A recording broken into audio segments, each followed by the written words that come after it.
Ici, nous sommes sur la place de conspiration du roi Darosa. Je rappelle que dans la mémoire collective au niveau du royaume de Dahomey, ce nom ne fait pas l'unanimité. Même l'appellation même fait objet d'intrigue parfois. Le roi, il a régné de 1797 à 1818, donc il a fait 21 ans de règne.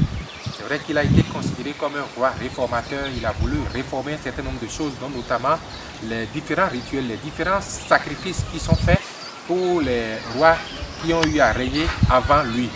Donc c'est ces réformes qui l'ont rendu en griffe impopulaire, où la plupart de ses frères ont voulu quand même le destituer. Mais à chaque fois qu'il se retrouve pour conspirer, pour fomenter ce coup-là, le coup ne réussissait pas. Donc à un moment donné, ils étaient obligés de se retrouver chez leur sœur Nansava pour une dernière conspiration. Et c'est à ce niveau-là que le sacré a été appelé à la rescousse pour que les gens puissent garder véritablement leur bouche, comme on le dit. Parce qu'à chaque fois que le coup est formé, il y a toujours une fuite. Et le roi est tenu informé d'une telle conspiration et il prenait cette disposition. Donc ici, au niveau de cette place que nous appelons la place de conspiration, le dernier coup a été fomenté et c'est ainsi que le roi Darosa a été destitué. Mais quand il a su que c'est à cet emplacement précis que le coup a été formaté, il a proféré des paroles incantatoires très fortes pour maudire cet emplacement. Vous aurez dû constater l'état dans lequel se retrouve aujourd'hui la place. C'est vrai que la place est délaissée pour compte et nous sommes en train de travailler. C'est vrai qu'il y a des travaux en cours pour pouvoir restaurer.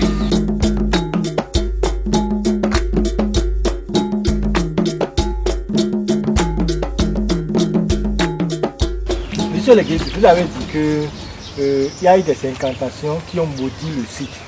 Mais qu'actuellement vous travaillez pour la restauration du site.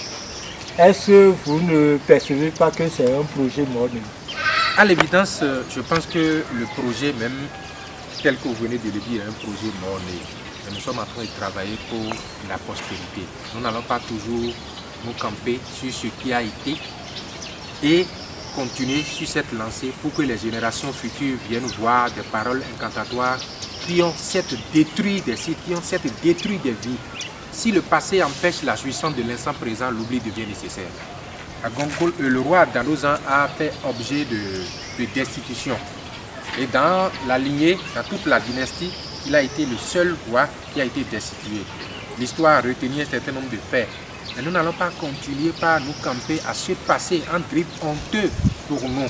Nous allons travailler désormais pour que les générations futures puissent quand même avoir un aspect, un écho favorable de ce qui a été et de comment ça a été pour qu'on ne puisse pas tomber toujours dans ces mêmes travers. Alors,